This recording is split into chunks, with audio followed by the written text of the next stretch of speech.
So in the vesicle, right here, exocytosis, and right, neurotransmitters opening up again. We get depolarization on the next cell, and if there's enough, if there's enough, we reach depth threshold. Which then shoots what? Another action potential on the next cell.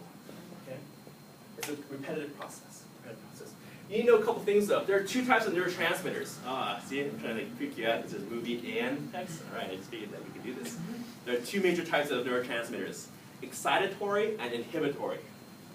Excitatory makes the next neuron fire. Guess what kind of ions they allow in then? If they make the next neuron fire, help me out. Sodium, right? Yeah, that's how it works. Now, guess what inhibitory neurotransmitters? There are two major categories. Guess that makes the next neuron stop firing, puts them to sleep. Guess what kind of ions that allows into the next cell? Potassium. Yeah, IDK. But it's not so. It's something else, right? Wait, so the first one is sodium? So, right, because that's how it works, right? This one is not sodium. Some way they're making it more negative instead of positive, right? It hyperpolarizes the cell, makes it more negative inside, so it can't depolarize. No, so it's just anything but sodium. Yeah, I don't really know what it is. I don't want to say potassium because I'm not quite sure, and I don't want to say it's negative ions. So we don't have something to fill in the blanks? Just say not sodium. Okay. Not sodium, right? Something that makes the neuron more negative inside. Remember, resting potential is negative. To make it more negative, it's going to take longer to fire. Wait, what do we put the blank? Sodium and non-sodium. Yeah, but I'm not sure if yeah, sodium and non-sodium, yeah. And I give you two examples there of acetylcholine, which we were just looking at. That's excitatory. GABA is another one. It turns other neurons off. It's kind of cool idea. Okay. So after that, there's a process you need to know. Okay. If you look up here, you know this. This makes sense, right? But NTs are really expensive to make. They're really expensive. So if you look, exocytosis, right? Okay, sodium ions, right? But look what happens next. Do you see that? You catch it? Okay, let's do it again. Skip.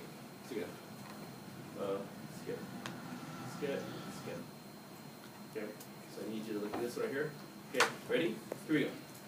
This makes sense. You know this, right?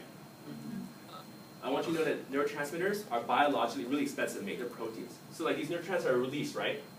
Sodium ions, yeah, we got that, Mr. G. But guess what happens to neurotransmitters? They are recycled.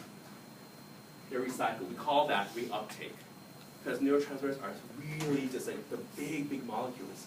So we reuptake them right here. There's little holes that actually suck the neurotransmitter back and repackage them. It's like a regifting of a Christmas present. Because they're so expensive. Okay? Yeah. Oh, yeah. Oh, thank you for this. This shake weight, very nice. Shake weight. Yeah, so that's reuptake. So people always ask, so Mr. G, what happens when a neurotransmitter is connected to dendrites? What happens? They just go away? Some just diffuse. They're so expensive, some are recycled as well. Bless you. Okay? That's reuptake. Brendan, that's reuptake. You got it. Okay. Oh, okay. So cool. The next slide explains that. I'm not going to explain it. You can read it on your own. Say, I didn't get that. I got to read this slide. What I just said didn't make sense. That's a slide for you to read. I'll never leave you hanging. Okay, that's it right there. Brennan wants to know what slide number that is. I have no idea. Okay. This is You're talking right now? No, I'm videotaping for Brennan. Say hi to Brendan. He's not actually on that thing. So how could he ask the question, Moss? Think that one through. This Keep on Daniel for a is while. the next slide. You cannot write down everything I say. Because I've done this before in other classes where I've lectured on each of these. You must go to this table in 3.1 and commit this to memory. I'm so sorry. There's no better way. I cannot teach this. You must learn this. So star this. These are major neurotransmitters. Not all of them. I think there's like over 20. Right? But these are major ones you need to know. For the test, you will be tested on this. I'm sorry. This finicky stuff and on the AP it'll show up. Acetylcholine. Every movement right now, every contraction is because a motor neuron is making that acetylcholine squirt out and make your muscles contract. So we have an issue. Yeah. How are we supposed to memorize this if on the PowerPoint that you gave us? Yes. Where do you find it? There you go. 3.1.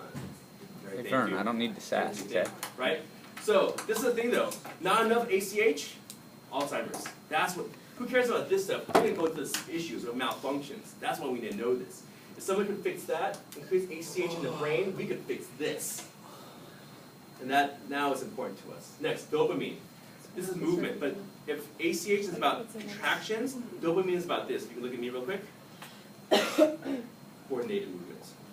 Okay, coordinated movement. If you do not have enough, guess what happens? Yep. Okay. Not enough. If you have too much dopamine, guess what happens though? Schizophrenia. Okay. Right. Serotonin. Involve really all these, but I want to focus on this one. Mood. Close. Yes. Really, yeah. That's two actually. That's two. But right here. Question.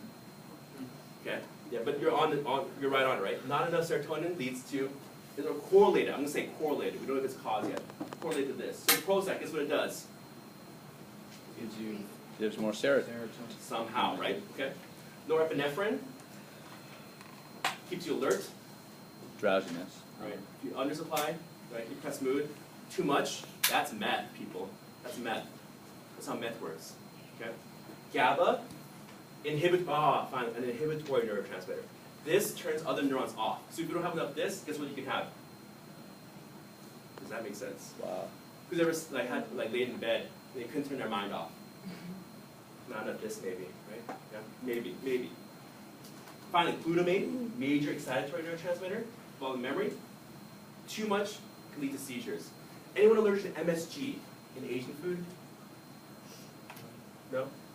MSG, some people are allergic to MSG because MSG acts like glutamate and can give people shakes.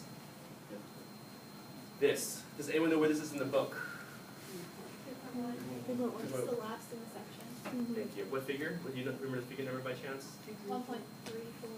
Yeah, okay. But it's in section 3.1 at the end. Okay? So it's there. Or you can take a picture. Oh, Sammy Love, that's hella smart. She just took a picture. I'll leave it up here. That's actually really smart if you want to do that. Okay, I'll leave it up. 5, 4, 3. Oh, that's on me. But you know you have this in the book. No, this is easier. To each their own. Each their own. Well, We in here. all right. Last, drugs. Now that you know how neurons communicate, you know how drugs work. Every chemical, every drug that affects behavior works at the synapse. It acts like a neurotransmitter. That's how drugs work.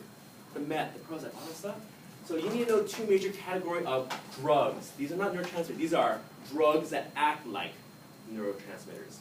An agonist is a chemical that acts like a neurotransmitter. An antagonist, though, they block neurotransmitter function. Antagonist, think like English, right? The antagonist, protagonist, and antagonist. But for us, it would be agonist and antagonist. Okay, those are two. This acts like an NT. This one blocks. This one blocks. So question, Prozac, agonist or antagonist on serotonin? Agonist. Good, we use some other examples right here. Ready? Let's pretend that serotonin, that's a receptor. Boom. Perfect fit, opens sodium ions, right? But here in this middle section, an agonist, close enough, it's like a skeleton key, makes this receptor still open, sodium ions. But check this out. This is how an antagonist works. It's like a key you put into a lock and you break it off. Can the real key enter? Blocks it. No other NTs can hit it. No neurotransmitter opening at all. Okay? No sodium ions entering. Okay? Agonist, antagonist, some of the ways they work. Okay. So let's do a quick little thought experiment right here. Curare stops ACH from fitting into receptor sites. Agonists or antagonists? Antagonist. Good. Botox, also known as botulism and canning process, right? Blocks the release of ACH from the sending neuron. Agonist or antagonist? Antagonist. Antagonist still, because it's still blocking. Good, doesn't matter how. Black widow venom. It's so similar to ACH that it activates all the receptor sites on the other dead ones. Agonist, right? So it makes you seize, and that's how you paralyze. This one just blocks it. Very, very good. Very, very good. Dopamine. Okay, here we go, right? Thorazine is used for schizophrenia. Schizophrenia right here. What do you think it does to dopamine levels? Lowers it. So it must be an agonist or antagonist? Antagonist. L-dopa used for Parkinson's, right here. What do you think it does to dopamine levels? Increases. So it must be a agonist. There you go. All right? Endorphins, let's cover that. So we'll skip that right there. Good, good, good. You guys are excellent. Bye, bye, bye. You have to go. It's 5 minutes. Ooh, we need our. And can I give your assignment real quick as you're packing? What about okay? test? What? Test. Yeah, after I do this, I'll give you back a test. As you do this. People, that's 3.1 in a nutshell, 4 or 5 minutes. You need to go here though. Please go here right now. Go to Catlink. Go to Catlink and find in our homework assignment under day 2, right here. Look at this. It's called Explaining the Neuron. Explain the neuron. Right there. That is your homework assignment.